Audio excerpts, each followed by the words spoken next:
sekarang aja orang pada mau merapat-rapat ke Prabowo semua.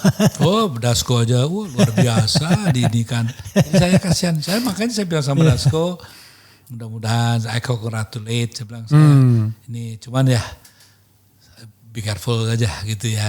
Buat saya ini satu situasi di mana yang hilang itu harapan, ya. Harapan itulah yang sebetulnya sedang hilang di komunitas bangsa kita, ya.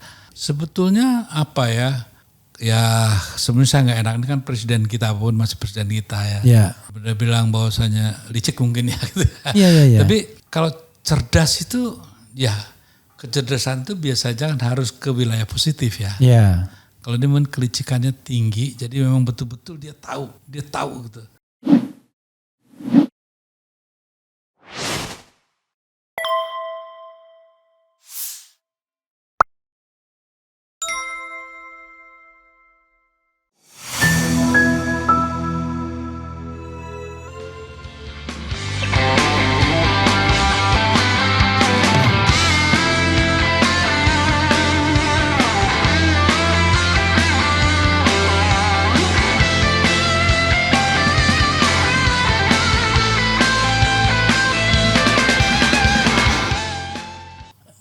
Bisa terjadi lagi bahwa semua partai politik itu akan dalam tanda kutip berkhianat kepada nilai-nilai demokrasi, egalitarianisme, check and balance dan lain sebagainya dengan alasan kita butuh bersatu, ya kan?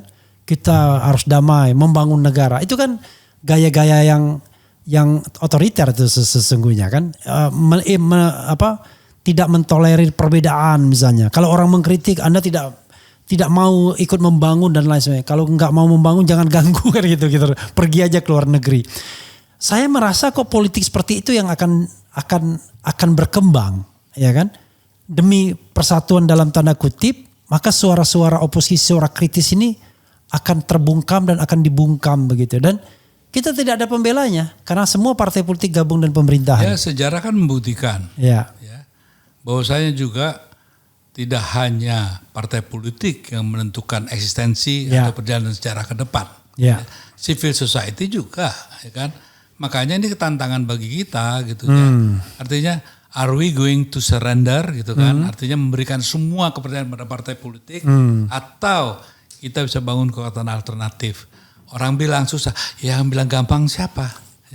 Kedua, satu, kita ngomong begini-begini, jangankan begitu deh. Banyak teman-teman kita kok yang ngomongnya keras, begitu ditawarin ya langsung lembek. Langsung bukannya lembek berbalik. Saya tidak nyangka bahwa presiden ini begini begitu.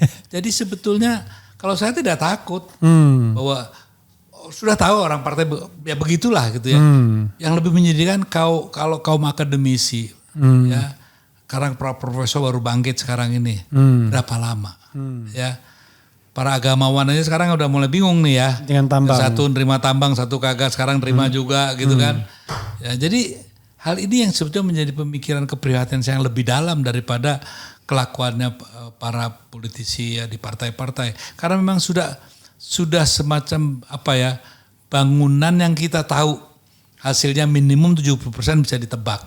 Iya, maksudnya artinya kan secara individual Mas Eros kan memang tidak punya kekhawatiran, ya kan?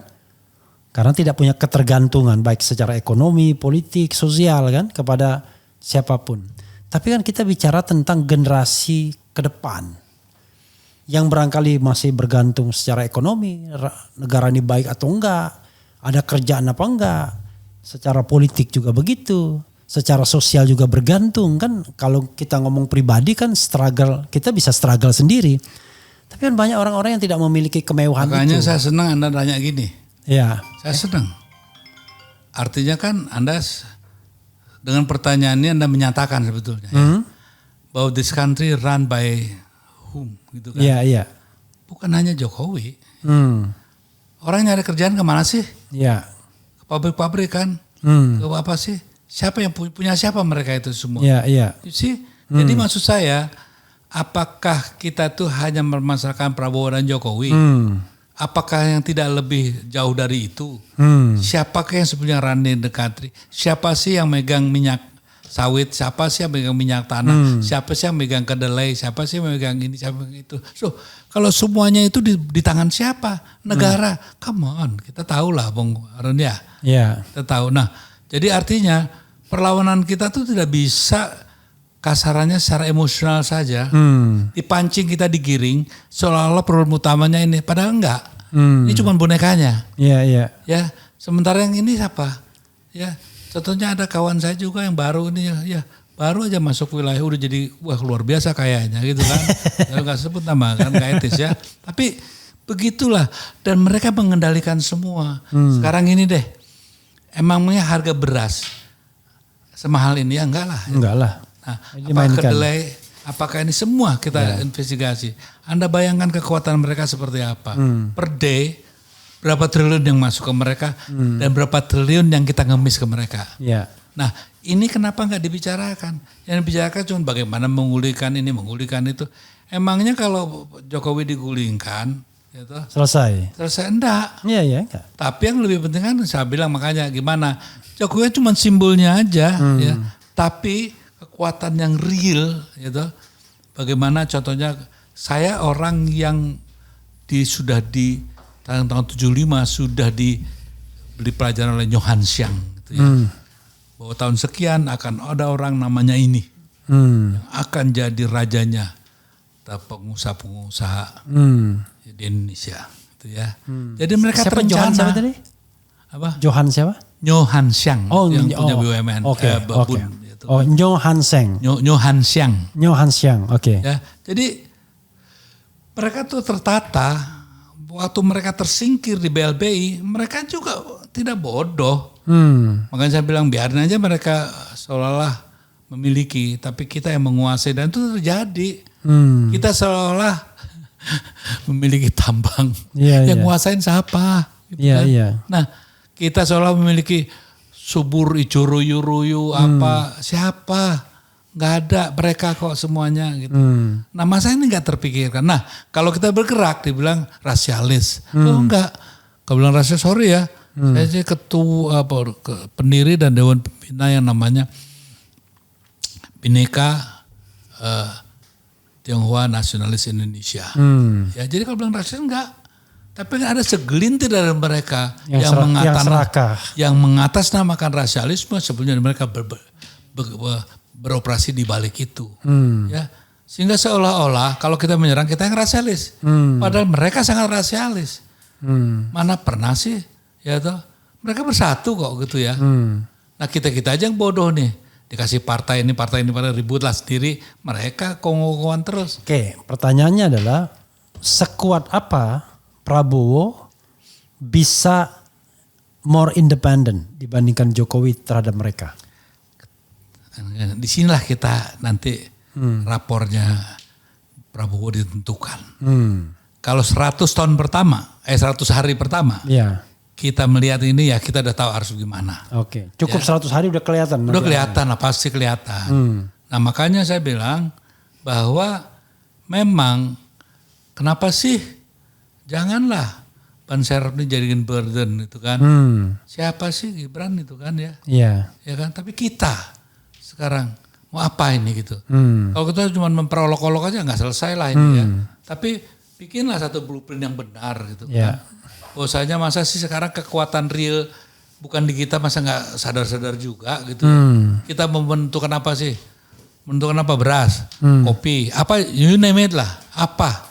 Nikel. Emangnya kita? Enggak lah. Gitu. Nah ini yang harus disadarin dulu. Baru kita bisa bersatu. Kalau kita punya musuh bersama, baru bisa bersatu. Kalau musuhnya Jokowi masih ada yang bela. Tapi kalau yang satu itu, yakin kita sama-sama dimelaratkan kok. Ya, pemiskinan negara oleh penyelenggara negara terjadi. Yang diuntungkan siapa? Perusak negara. Nah kalau itu jadikan musuh bersama, mungkin akan berbeda cara kita bergerak melawan dan bermain. Dari beberapa pernyataan termasuk Mas Eros tadi, Prabowo punya kegeraman soal yang soal monopolis dan lain sebagainya. Enggak membaca itu, ngapain saya ngomong di sini? Iya. Maksudnya I trust him, he's going to do that. Iya. I trust him. Oke. Sampai ada bukti I don't trust him anymore kan itu. Saya yakin sampai kemudian sebaliknya. Ya karena apa? Karena saya balik. Kalau saya balik, saya nggak percaya sampai sebaliknya. Ya tapi gini. Saya kan tidak baik ya. Belum apa-apa sudah menjudge ya. Enggak menjudge. Sementara ada bakat-bakatnya. Iya. Kecuali nggak ada bakat, saya bilang udah deh jangan deh. Nah ada bakatnya karena apa? Saya ingat seluruh konversasi yang saya lakukan sama dia. Masa bisa hilang begitu saja? Saya tidak yakin. Contohnya, Mas Eros nggak bisa gitu dong. Banyak orang lupa, iya. Ya. Tapi banyak juga orang yang juga begitu, gitu kan? Kenapa? Dia juga tidak mungkin tidak mau memperbaiki nama harum keluarganya kan perlu. Masa capnya cuma toko Ferrari? Ya. Kan itu kan nggak mungkin ya. Masa dicapnya sebagai orang pengkhianat yang menangkap Pangeran Diponegoro? Pembawa lari uang segala begitu. Ya kan? Dia ingin dong ada seperti itu. Dan dia tahu kok satu hari pernah ngomong sama saya gitu. Gila nih Ros kita. Apaan tuh mereka nih? Kayak gitulah mereka. Kata mereka dan kami. Itu kan sudah cukup buat saya. Artinya saya kok tetap yakin bahwa hal itu kok masih ada tersisa. Nah, walaupun kemenangan dibantu oleh mereka juga. Loh, dalam politik kan biasa gitu kan. Oke. Kalau dia bisa, contohnya kalau dia Jokowi aja bisa begitu ya, dia sudah diberi contoh. Percaya nggak sama orang yang sudah begitu?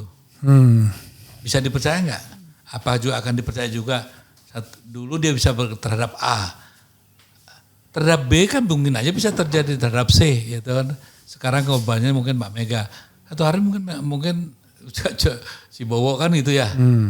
Masalah itu nggak terpikirkan pastilah. Kan Prabowo itu nggak sebodoh itu. Banyak orang yang terlalu mengunderestimate.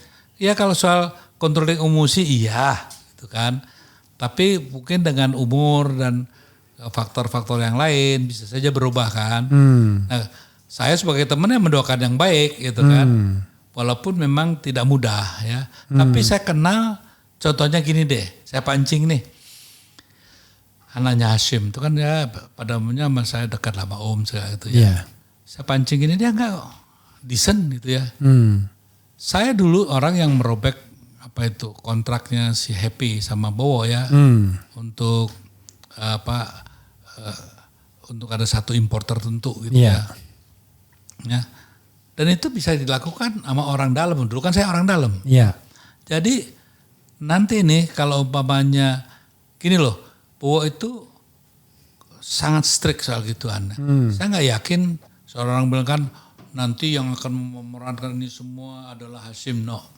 Tetap Bowo karena Hashim juga sangat menghormati kakaknya ya. Dia nggak berani lah kalau Bowo ngomong dibentak Bowo juga pasti diam gitu ya. Bahwasanya mungkin untuk yang lebih luas, desain ekonomi mungkin derajat Diwandono ya. Mungkin yang akan lebih bermain. Nah tinggal tergantung orang-orang itulah.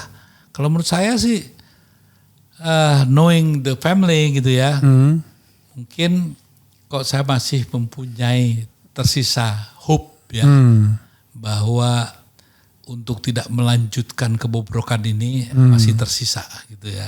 Itu yang berapa persen? Ya seperti saya bilang kan, 60%. 60% itu ada gitu ya. Tinggal dia turun ke bawah apa turun naik ke atas. Kalau turun ke bawah ya 49, Anda bahkan turun terus ke bawah 30 gitu. Oke, kalau saya nggak peduli apakah Prabowo nanti akan berjalan sesuai dengan keyakinan kita, baik Mas Eros atau saya, tapi yang penting adalah kita yang harus bergerak untuk menjaganya. Itu lebih penting menurut saya. Ngapain kita juga determinasi gerakan kita kan tidak ditentukan oleh angka yang dia akan tampilkan. Tapi bagaimana justru sekarang menggalang teman-teman kita yang yakin tanpa harus kebencian dan marah-marah yang gak bermutu itu gitu ya.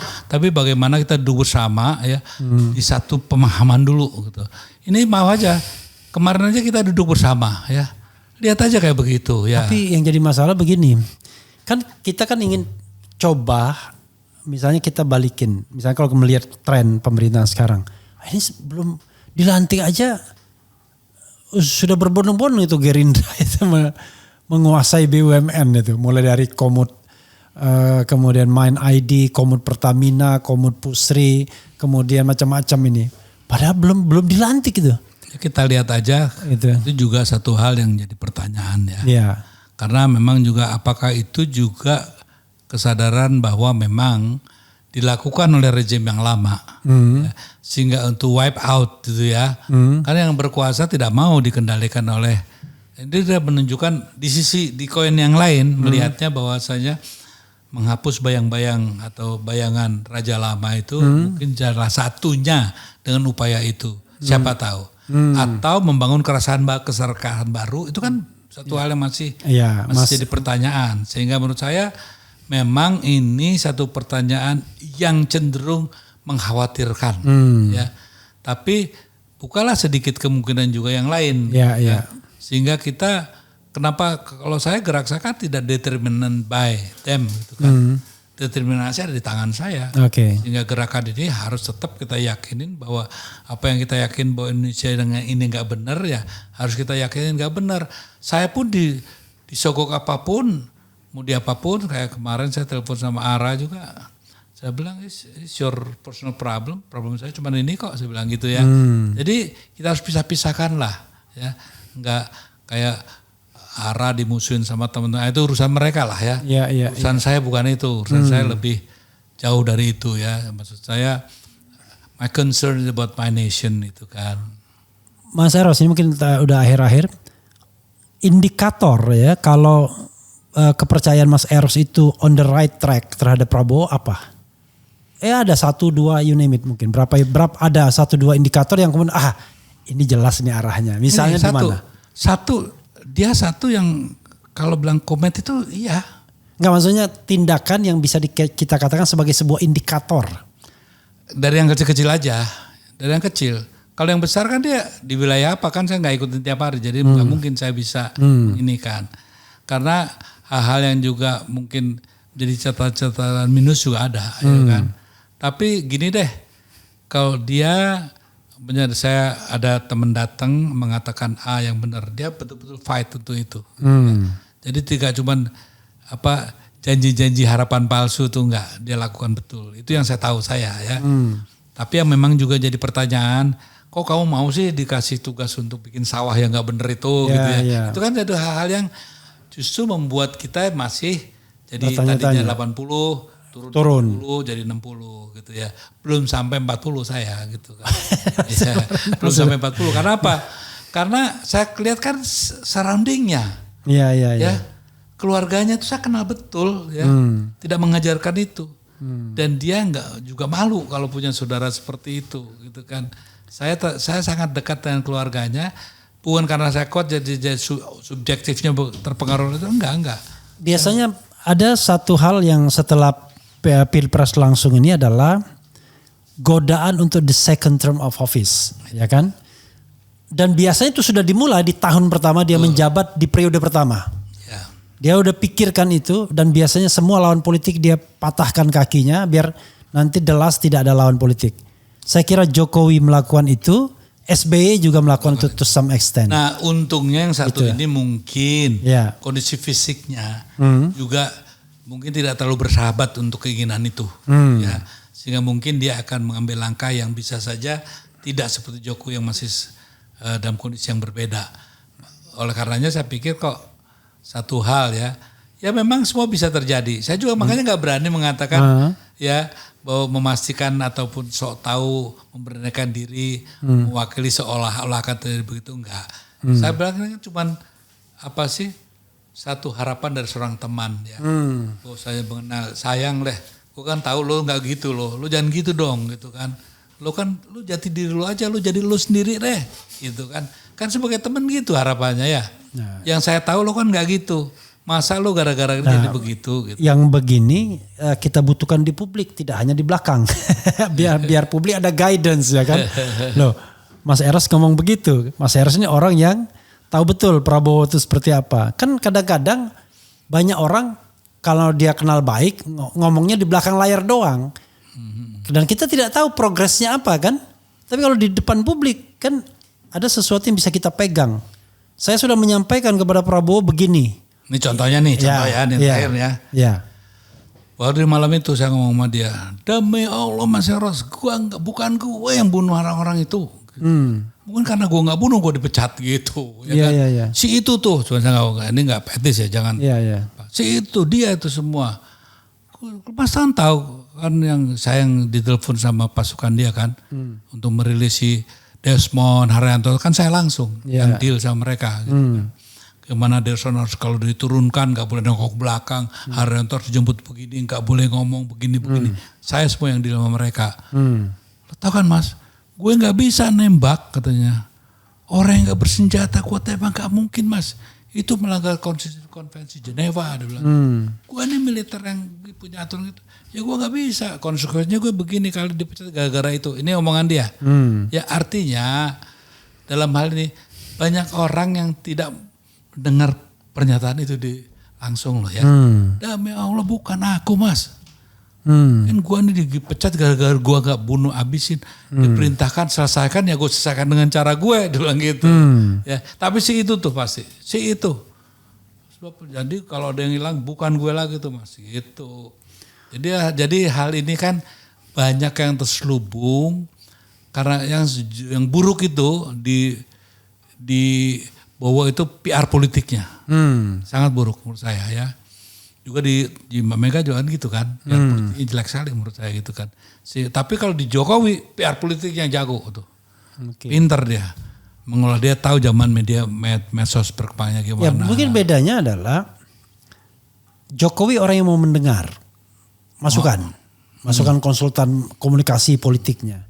Tapi Mbak Mega sama Prabowo orang yang tidak mau mendengar orang lain.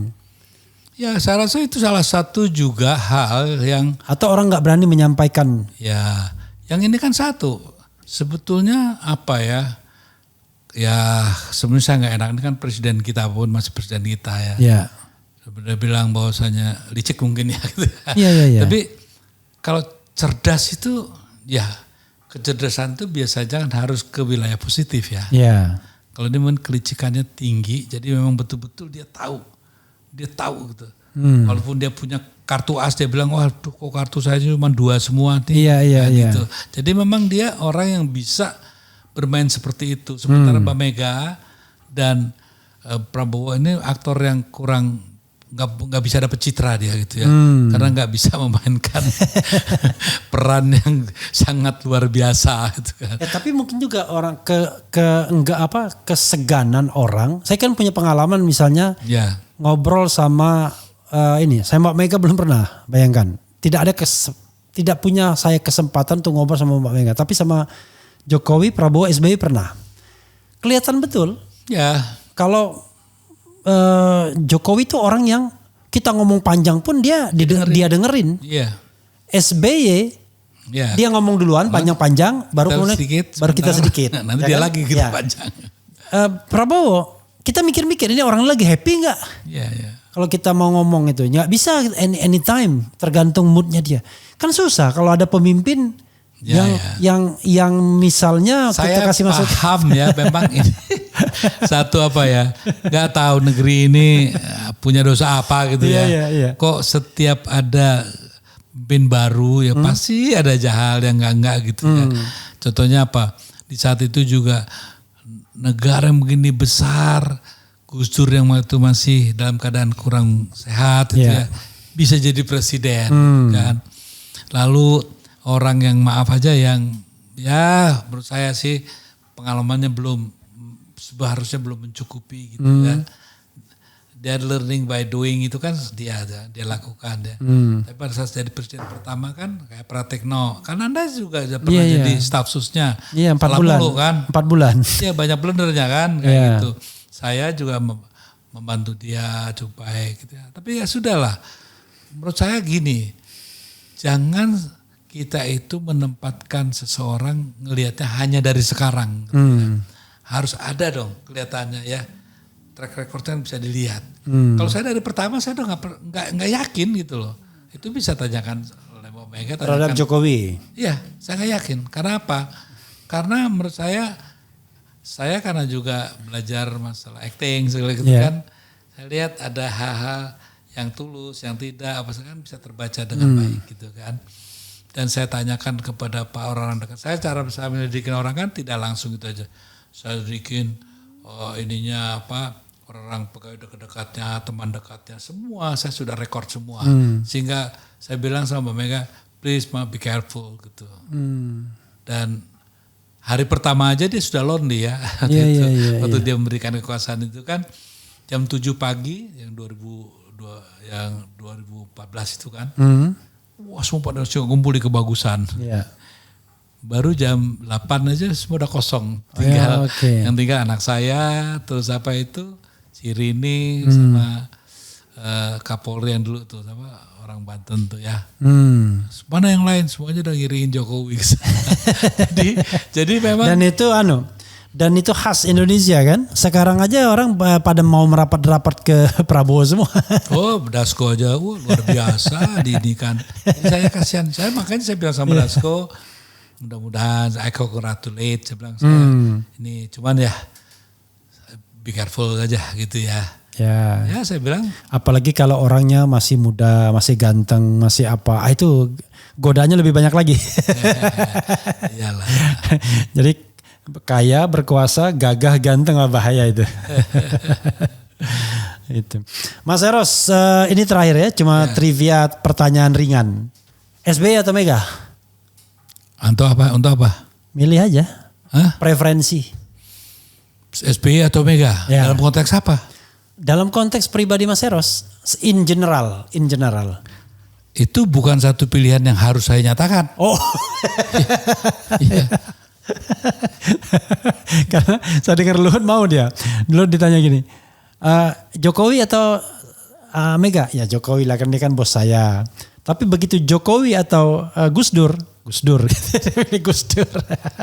Oke Mas Eros nggak mau begitu. Gini Mas Eros, kalau film udah berapa bikin? Sebetulnya saya di belakang layar ya sebagai apa ya, untuk memberikan masukan teknis segala gitu di teater populer sering lah ya. Dan belajar di situ sekaligus menjadi mentor juga pada akhirnya gitu kan. Tapi kalau film sesungguhnya itu ya baru Cut Nyadin. Oh yang jadi director itu baru Cut Nyadin. Yang director dan itulah makanya hebat. Bayangkan ini pada waktu itu memang saya ragu-ragu tadi mengatakan saya takut salah. Jadi baru pertama bikin film langsung kolosal, pemainnya juga luar biasa. Dulu waktu itu saya pernah membaca artikel sampai kemudian Christine Hakim disandingkan dengan Meryl Streep gitu ya. Wah ini apa? Nah, gini Bang. Anda percaya apa enggak ya? Makanya saya tuh enggak pernah bilang bahwa Cut Nyadin partai berlalu mengangkat diri dibilang legend begini. Saya diam-diam aja. Gini, ini sejujurnya ya. Orang boleh nggak percaya, boleh nggak. Memang saya bukan kiai gitu. Saya bukan orang yang sangat beragama bagus gitu ya. Enggak. Cuma satu. Saya tuh heran gitu. Saya kalau ada gitu saya cuma minta satu sama yang di atas. Makanya bos saya kan yang di atas. Iya. Dan itu kekuatan tuh datang. Dan saya gunakan use me gitu. God use me gitu. Saya selalu itu. Makanya waktu kenapa saya masalah badai pasti berlalu dicolong begini begitu saya diem aja gitu. Karena sebenarnya saya tuh tidak mau begitu juga famous yang diberikan oleh Cut Nyadin sangat biasa-biasa aja. Di rumah saya tuh nggak ada tuh citra satu pun saya simpen gitu kan. Karena apa? Kayak menurut saya nggak mungkin sih. Saya umur saya waktu 2026 ya. Dengan kata-kata yang segitu nggak mungkin kalau nggak dikasih dari di atas itu loh ya. Jadi orang percaya apa enggak gitu. Kecuali Anda salah ya memilih Tuhan. Iya. Kalau saya minta apa aja insya Allah dikasih gitu. Insya Allah ya. Artinya waktu itu semua orang bilang di Aceh pun setiap yang minta pasti mati. Gak pernah bisa bikin film itu. Ya saya minta sama Tuhan ternyata diberikan. Saya gak pernah yang namanya jadi pamret itu. Gak pernah. Tapi the power. Ya I ask him, use me gitu kan. Dan terjadi. Jadi kalau saya sekarang suruh ulangin lagi nggak ngerti caranya gimana. Nah ini kan ternyata jadi kayak tiban gitu ya. Nah, sehingga kadang-kadang saya sering malu sendiri. Saya datang ke sana dikira orang jago musik, saya malu gitu kan. Yeah. Nah kalau saya merendahkan diri bilang katanya, wah tuh merendahkan diri biar meninggikan mutu loh. Gak gitu, kenyataannya begitu. Makanya saya gak berani sombong. Kalau saya sombong saya takut nanti yang di atas. Oh gitu ya, oke. Udah sekian aja buat kamu kan gitu. Nah makanya saya yakin melawan kekuatan besar pun waktu saya ngelawan Pak Harto, banyak orang salah sangka. Ya. Kenapa berani? Mas Eros berani? Enggak. Karena saya terlalu takut sama yang di atas. Ya karena budu. Kalau rumah masa depan itu berarti bukan Mas Eros ya, saudaranya? Bukan, tapi produsennya. Bukan. Produsernya. Bukan rumah masa depan, bukan. Langitku rumahku, sorry. Iya, itu produsernya dan saya juga sebagai orang yang mimpin di belakang juga. Oh gitu tapi ya. Formal sutradaranya bukan Mas Eros? Bukan, Mas Slamet. Oh Mas Slamet. Saya yang ikut untuk memfasilitasi, to rewriting gitu ya. Jadi maksud saya gini, hubungan saya sama Mas Slamet kan begitu dekat ya. Mudah-mudahan dicontoh oleh juga para pemimpin kita ya. Jangan ribut lah. PGP sekarang entah saudara kok ribut aja gitu ya. Di keluarga Bung Karno juga ribut aja. Ya sudahlah. Nah ternyata dengan hubungan yang indah itu kita bisa melakukan hal yang positif gitu ya. Kayak membuahkan hasil. Kayak Mas Slamet juga bantu saya di Sunyadin gitu kan ya. Membantu saya di waktu bikin badai walaupun tidak secara langsung. Tapi kan contohnya gimana kita ngobrol, kita apa. Sehingga saya kok merasa ya bahwasanya pokoknya saya dikasih apapun, tugas apapun saya yain aja gitu. Karena saya tahu saya punya sahabat yang luar biasa nih, teman yang luar biasa. Karena orang gak percaya sih ya. Makanya saya gak berani berketuhanan tuh paling saya gak berani gitu ya. Kalau agama mungkin masih bisa kita perdebatkan. Tapi berketuhanan buat saya mutlak gitu ya. Karena itulah satu-satunya yang sampai hari ini membuat saya mengambil sikap yang menurut saya benar. Dan kalau saya berani, dibilang orang berani Pak Harto, saya apa yang berani Pak Harto? Enggak. Karena saya terlalu cinta Indonesia dan karena takut sama yang di atas, makanya saya berani gitu. Kalau lagu berapa Mas yang diciptakan? Banyak? Ada 100-an kali. Wah kalau ini banyak, ratusan. Banyak. Cuman kan saya. Tapi Mas Eros, tapi kayaknya ada lagu Chrisye yang Merpati apa? Putih. Ya. Merpati Putih Mas Eros kan? Iya. Jadi gini dah, seluruh lagu yang saya sama Yogi itu pasti saya liriknya. Oke. Ya, pasti saya juga dominan 70% lagunya. Sama Yogi Esprayo apa? Ya, Yogi Suryo Prayogo. Ya. Oke. Itu kalau bertiga itu pasti gitu. Jadi sama siapapun saya pasti yang dominan. Liriknya tuh saya pasti. Dan lagunya pasti minimum 70% pasti saya gitu. Kecuali ada satu Merepi Alam. Itu mungkin ya 60% Chrisye lah ya. Saya 40%-nya karena belum jadi gitu kan. Dia baru pertama kali belajar bikin lagu gitu ya. Jadi ya ginilah yang saya ingin titipkan kepada teman-teman ya. Janganlah merasa sombong gitu ya. Jadi pencipta, begitu juga para politisi gitu ya. Coba kalau saya merasa bahagia karena sampai hari ini kok saya masih tolong terus sama dia. Bapak saya gak punya apa-apa gitu. I only have him tuh. Nah, kira gitu deh. Oke, Mas Eros, nggak tahu saya mau ngomong apa. Wrap up dari closing statement gitu Mas. Closing statement Mas. Ya saya sih buat saya ini satu situasi di mana yang hilang itu harapan. Ya. Harapan itulah yang sebetulnya sedang hilang di komunitas bangsa kita ya.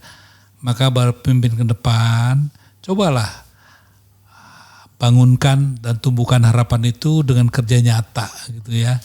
Dan menurut saya ya jangan juga ya contohnya Pak Jokowi minta maaf ya. Kalau saya pribadi saya maafin kok. Saya maafin.